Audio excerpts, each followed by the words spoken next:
This is My Child Will Thrive, and I'm your host, Tara Hunkin, nutritional therapy practitioner, certified GAPS practitioner, restorative wellness practitioner, and mother. I'm thrilled to share with you the latest information, tips, resources, and tools to help you on the path to recovery for your child with ADHD, autism, sensory processing disorder, or learning disabilities. My own experiences with my daughter, combined with as much training as I can get my hands on, research I can dig into, and conferences I can attend, have helped me to develop systems and tools for parents like you who feel overwhelmed trying to help their children. So sit back as I share another great topic to help you on your journey. A quick disclaimer before we get started.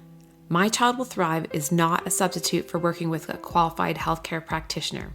The information provided on this podcast is not intended to diagnose or treat your child.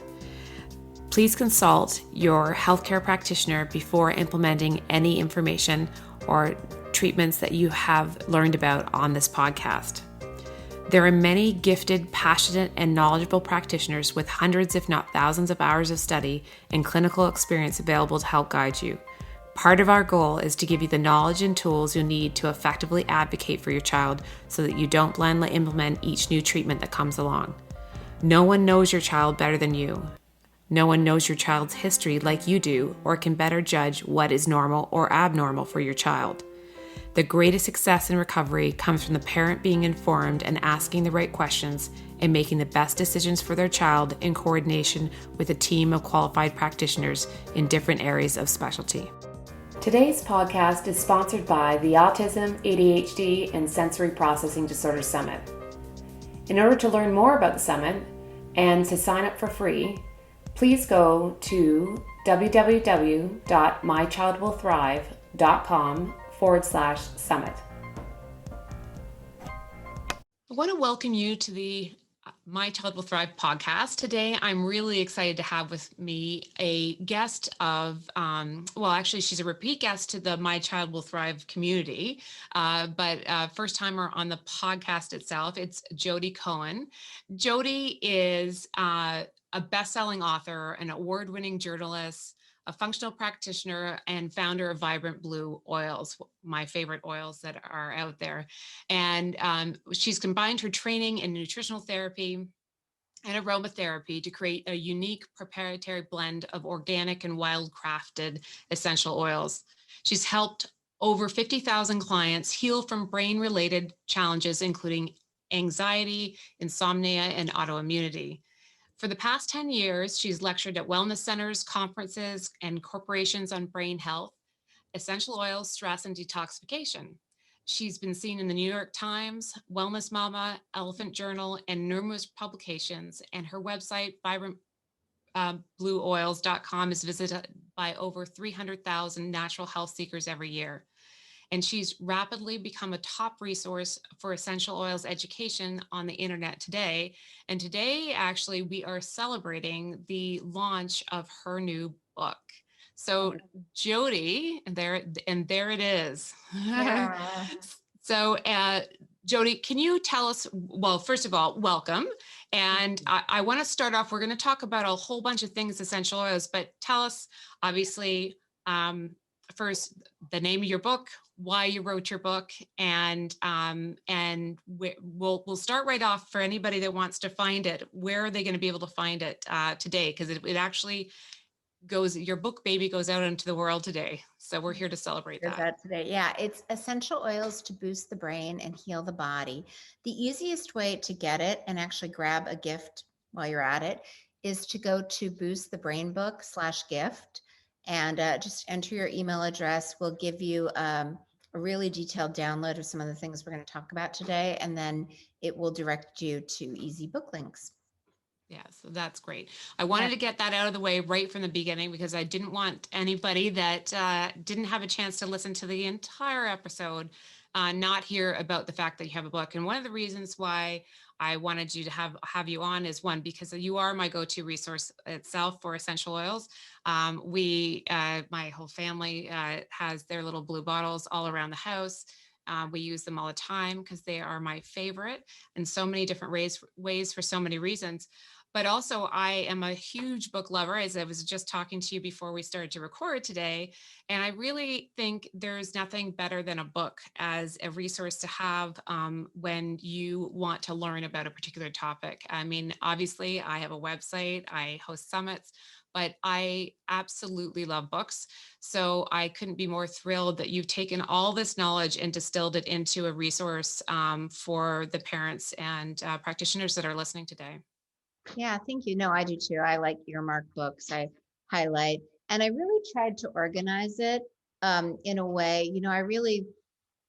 I have found from working with oils for like almost 2 decades that there are really 5 things that are kind of challenging with most people. Anyone who has health issues, anyone whose kids have health issues, it's usually there are 5 underlying factors that seem to be out of balance with most of us. And oils happen to be really well suited to return those factors to balance. And so that's what I really wanted to share and make sure people, if one of them, like stress, or sleep, kind of hits home, you can go to that section and focus there. Yeah, that it's Start with the great. low-hanging fruit. I was lucky enough to get an advanced copy through digitally, so I have had a chance to, and you have broken it down to really easy step by step sort of breakdown of how you can go about supporting yourself. But we want to talk today about essential oils for resilience, which I think is an incredibly good topic right now. As parents, and especially parents of kids that might be struggling, resilience is something that we have to muster, our kids have to muster on a daily basis. And obviously, in the times that we're living in right now, it couldn't be more needed. Mhm. Resilience is something that we all are having to stretch ourselves to be resilient on a day in, day out basis. So let's start by talking about um, what you mean. So when we talk about essential oils for Yeah. resilience, what does that mean to you? Yeah, basically, I went through. Well, I'll just share. I have 2 children. My daughter Carly is 16. My son Max would have been 15, March 8th, but he was killed in a car accident 2 years ago at the age of 12, rather unexpectedly. And there were other boys in the car, and there was a lot of insanity in the aftermath, which involved attorneys. And my dad wound up passing away 6 months later and was in hospice. And while I was sitting with him, saying goodbye, one of the attorneys called. And what I hadn't known about attorneys at that time, especially personal injury attorneys, is that they do this interesting thing where they try to force you into a horrible state of fear and then ask you to make a decision in that state. And I was so flooded, I couldn't do it. I hung up on the attorney, focused on my dad. And it was the house I grew up in. And I'm prone to anxiety anyway, and this was just too much. So I didn't even feel like I could drive. I went for a walk in the woods where I used to walk when I was a kid, just to calm myself down. And I have a oil that's called parasympathetic, that what it does is it helps you shift your nervous system into kind of the safety gauge where you don't feel like you're in danger.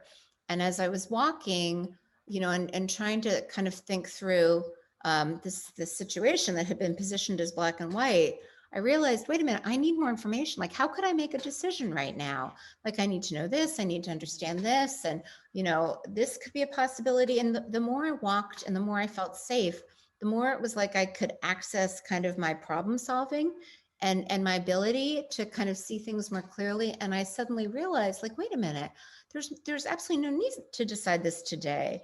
And I need more information. And maybe this attorney isn't even the right fit. Like, who calls someone when they're with their dying father? And it was almost like I went from kind of back to the wall, completely disempowered and overwhelmed, to feeling empowered and having options. And it was really profound because I realized in that moment, it didn't change the situation, didn't bring my son back, didn't make the legal challenge go away. It just gave me that safety gauge, that gear shift into kind of my best self, to be able to make different choices. And that's what I really want to share with people, because my son Max was that kid. You know, he was a total sensory seeker. He had no impulse control. He was completely ADD. He was super sensitive to different foods. And, you know, I would spend a lot of time making healthy food that he sometimes wouldn't even eat. It was really exhausting to have the kid that got up at 5 in the morning and was nonstop all day. And, you know, there were definitely times when I don't think I was my best self, because for whatever reason, I was trying to get something else done and he needed me. And instead of, you know, kind of dropping what I was doing and leaning in and giving him all my attention, I tried to do both. And I just always kind of felt like I wasn't really doing the best. You know, it's kind of like I was half-assing everything in a way. And now that I've kind of realized, you know, that you basically have the power to gear shift your response to stress, I like the way I navigate life a lot better. And I really wish I had known that when he was alive. I really feel like I could have kind of felt better about myself and the way I navigated things. And so that's what I'm really hoping to share today. And oils are a really easy way to do it. There are many ways to do it. That gift I mentioned, boostthebrainbook.com/gift. There are 25 ways to do it. But basically the crux of this, and your audience probably knows this, your nervous system, your autonomic nervous system, controls your automatic functions. It's your operating system. It controls your heart rate, your breathing, your digestion, your detoxification. It's super critical in healing because it allocates resources differently depending on kind of how safe you are. So if there is a danger response, and you know, they talk about lions running down the street. I don't see lions running down the street, but I definitely have a lot of anticipatory stress. I worry about my health, my finances, my relationships, my children, my children's relationships. And all of that anticipatory stress releases the same chemicals and hormones that actual physical stress does. And so when you're in that branch of the nervous system, the survival, fight or flight, sympathetic branch, you really aren't able to show up as your best self, because all of your resources are kind of allocated towards survival. And it even changes your focus, your attention. Like your pupils, the black parts of your eyes, get really big, you know, they expand, and it changes selective focus. It means that you can't really problem solve or connect in a bigger way. Your child can't hear you and listen in kind of a better way because you're so locked in on that next survival step. You know, when my kids were little, one of our favorite preschool teachers used to say, connect before you correct, meaning that if he had just like whacked someone with a shovel at the playground, you know, instead of yelling at him in the sand pit, you scoop him up, you take him to the swings, you swing a little bit, you calm down. And then when the pupils are a normal size, you say like, hey, everyone needs to be safe. We can't do that here. You know, you need to feel safe yourself. And the safer you feel, the easier it's going to be to get your kid to take supplements, get your kid to calm down, get your kid to watch his Zoom, you know, class, get your own stuff done. Like it's almost like, you know, I live in Seattle and I bike and there are a lot of hills. And so I'm constantly shifting gears. Okay, I'm shifting down to go up the hill. I'm shifting back to go down the hill. And as long as I shift into the right gear, whatever I'm doing is really manageable. And so that's kind of what I want to share, is how you can use oils to shift gears in your brain and your reaction so that you always show up in a way that you're proud of. I love that analogy. And I think that, you are not alone in what you're talking about in terms of how we feel we show up for our kids on an ongoing basis. It is hard. It is hard to take yourself out of that moment where you're busy doing something else and working on those things, and wanting to be able to quickly shift and help them when they need help the most, as opposed to, we all have have a point of patience, and often we run out of it really quickly.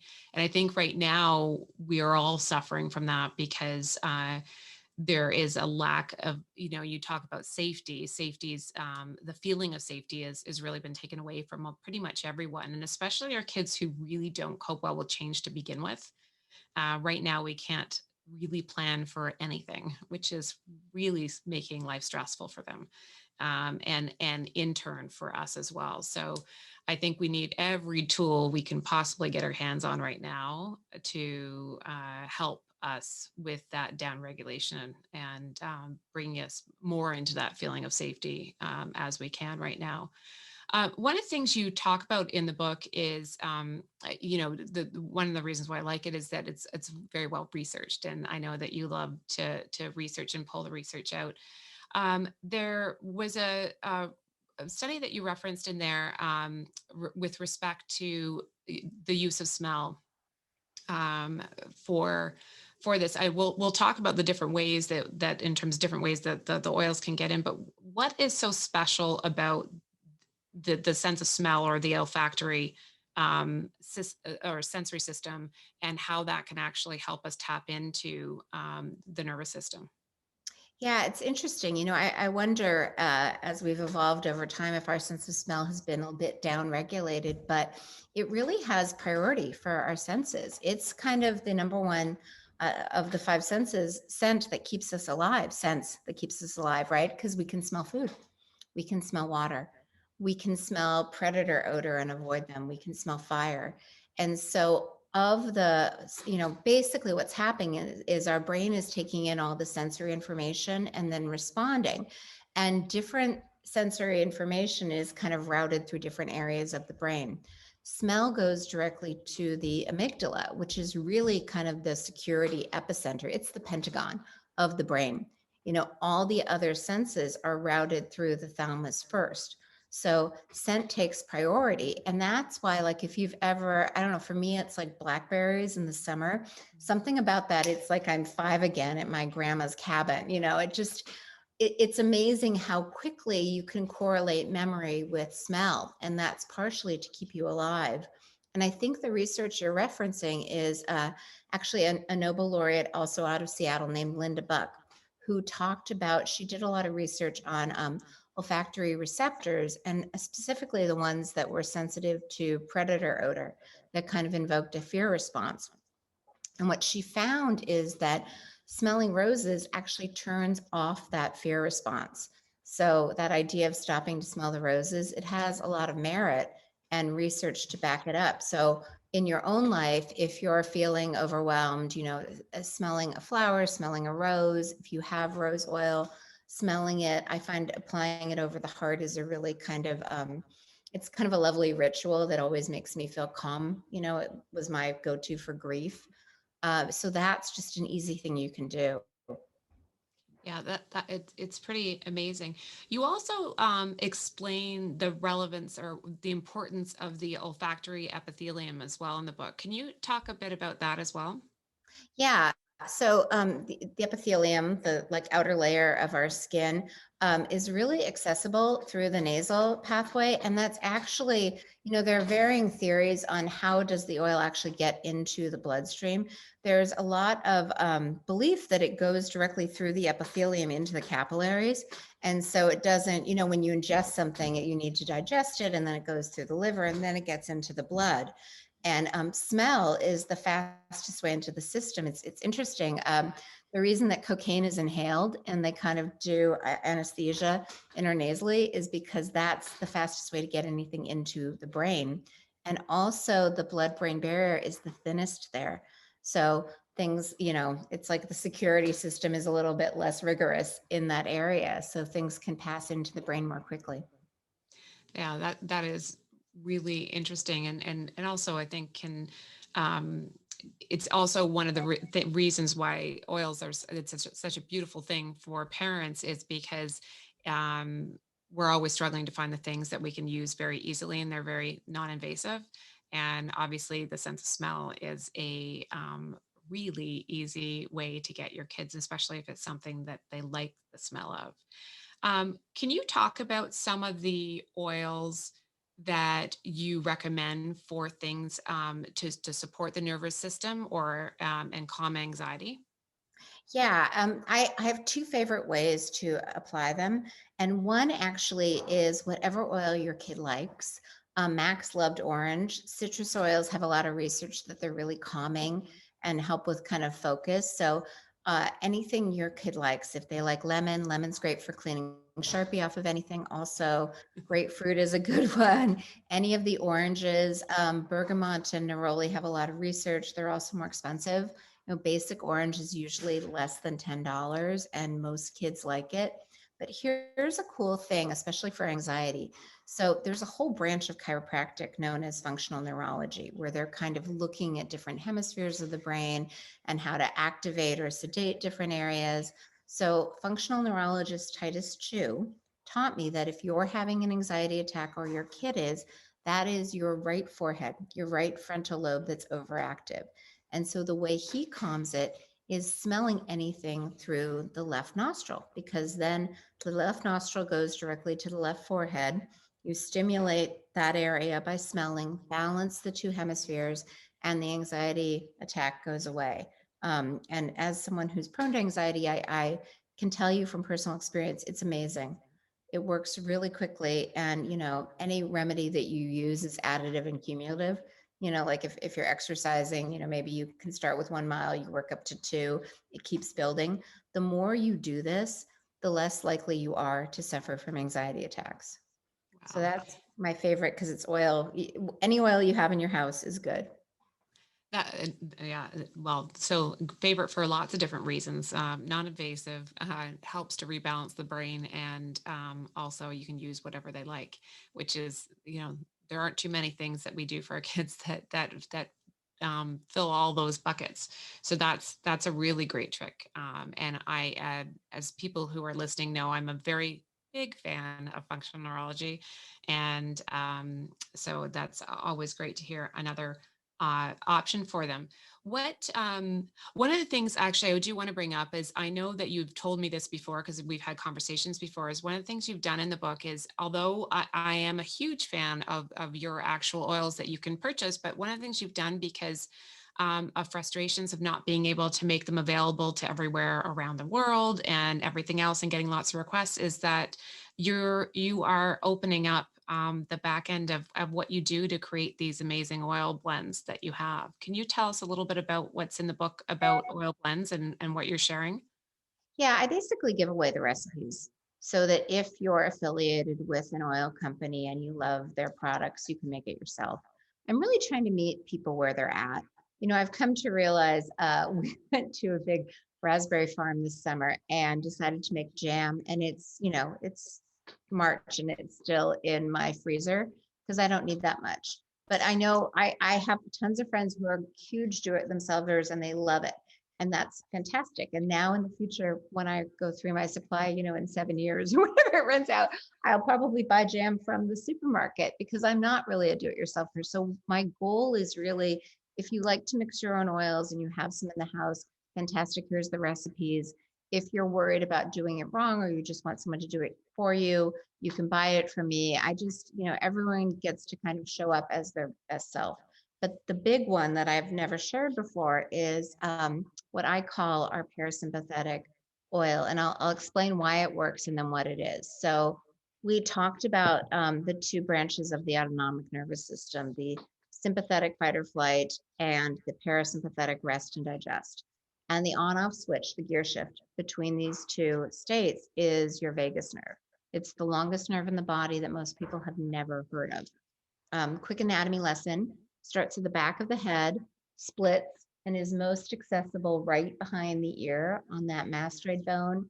It then winds through the throat, the mouth, the heart, the lungs, the gallbladder, the liver, the kidneys, the large intestine and small intestine. It's really the information highway between the gut and the brain. And it kind of turns on the whole digestive cascade, the moving walkway to keep things going, motility. But what's interesting is at any point where the vagus nerve travels, you can basically activate it, stimulate it to shift into parasympathetic. This is why deep breathing is great. Coffee enemas are great. Tatis Karazian talks about splashing your face with freezing water, gagging yourself with a tongue depressor. All of these things work, but compliance is challenging. It's like trying to get your kid to eat kale. What recipe is they, actually going to eat? But here's what's cool. This point that I talked about, right behind the earlobe on the mastoid bone, there was a lot of research. They were actually doing kind of surgical implants, like a pacemaker like device, and studying the use of that to stimulate the vagus nerve at that point. And that's actually been approved by the FDA for epilepsy, depression, migraines. Stimulatory oils like this blend of clove and lime can travel through the skin and stimulate the same spot without invasive surgery, without unpleasant, like, gagging or freezing water. It works just as well. So that's basically how I use this oil. So the process is this: you just take the oil bottle, flip it, put it on yourself or your kid, one ear, both ear, doesn't matter, depends on how stressed out you are. It stimulates the vagus nerve, which is then the gear shift into parasympathetic. So if your child is, kind of feeling overwhelmed, that's often a safety gauge. Like Stephen Porges, who came up with the polyvagal theory, talking about all of this, said that a lot of the things that you see autistic children doing are really just them trying to kind of gear shift themselves into parasympathetic. So the more you can help them feel calm, feel safe, the easier it is for them to show up as their best selves. And it gives you kind of the boosted resilience, patience, whatever you want to call it, to, hold that space for them. Yeah. Well, and as I said, we keep these little bottles around, and I have this around all the time, the parasympathetic bottle. For those of you that are listening, that's what I'm holding up right now. Of your analogy about the do-it-yourself, I am the person who thinks they're do-it-yourselfer, but then in the end would really rather just have someone do it for me. So I might buy all the little bits and pieces, but then I really just need someone to do it for me. So never quite find the time to make that jam or other things, at least not these days. I can give you a bunch. I have tons.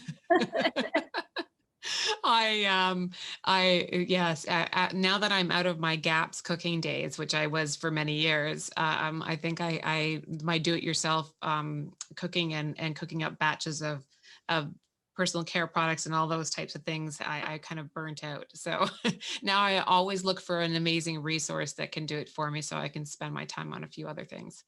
Yeah. One of the other things I do want to talk about while I have you here too is one of the other big struggles for many of our parents is sleep. So I also know that essential oils can support sleep. Can you talk about um, what oils typically can support sleep and how they work? Yeah, yeah. It's interesting. There's tons of research that lavender is good for sleep, but I find it to be like when people say, "Oh, when you're on a red eye, give your kid Benadryl," and it either works or it doesn't. We tried that with Max on a 6-hour flight to Boston. Red eye, not our best day. So if you're going to use lavender, the best way to use it is in an Epsom salt bath. There is something about the topical application through the skin, the heat, the magnesium opening the pores. That really seems to be the most relaxing way if it's just about relaxing. You know, if it's about, there's often kind of circadian rhythm dysregulation, and what that gets into is your stress hormone cortisol is supposed to be high in the morning and then wane throughout the day. And then the sleep hormone melatonin is supposed to be kind of higher in the evening. But there's a lot that can dysregulate that. It's our pineal gland right in the middle of the brain that releases melatonin, ideally in response to darkness. Sometimes artificial light, sometimes environmental toxins like aluminum, glyphosate, fluoride in the water can throw that off. So we have an oil that I call Circadian Rhythm that you can apply. It's really interesting. This spot on the skin, right above the ears, is really good for getting into the brain. Whatever you're using, if it's kind of a transdermal melatonin or oil, top of the head, back of the head, and above the ears, or if you have a little, just put it on a cotton ball in their pillowcase. And I give that recipe in the book. But what's interesting that I found about oils is a lot of the research actually looks at blends, because when you combine them, you get something different. Most people know, like, oh, peppermint for energy, oh, frankincense for wounds, oh, lavender for everything. And that's true. It does, lemon oil does work really well for Sharpies all by itself. But sometimes when you combine them, it almost enhances and brings out different aspects and makes them work better. And so that's what I really try to focus on.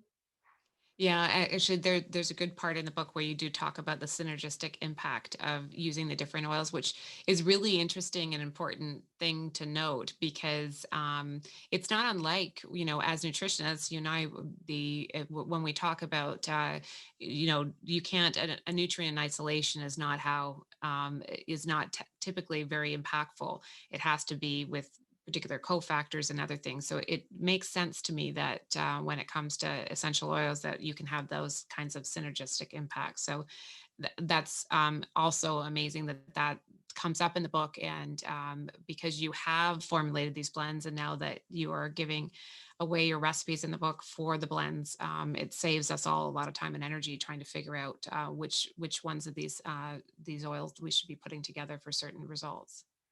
Yeah, and Terry Walls was kind enough to write the foreword, and she uses oils, and she also, her protocol is amazing. It's really, drawing on plants for kind of the flavonoid purposes of healing the gut. And one thing she said is that she allows for oils and different herbs and different teas because she really encourages people to have a diverse, plant diet of like 200 different plants a year. And it's challenging to do that just with food alone. And so what I found with oils, especially the ones that have the best research, are oregano, thyme, and clove continually. And you can use those oils like on very specific points. Like I actually give away kind of a foot chart. So the bottom of your feet, especially if you have someone who's sensitive to smell or anyone in your family is sensitive to smell, there are all these reflex points on the bottom of the foot that you can apply these oils, and they actually help the gut. It's almost like, having a probiotic boost along with what else you're doing. That's amazing. Well, I am so happy that you were able to take the time to be with us again today, because we've been fortunate enough to have you around a number of times in the community over the years.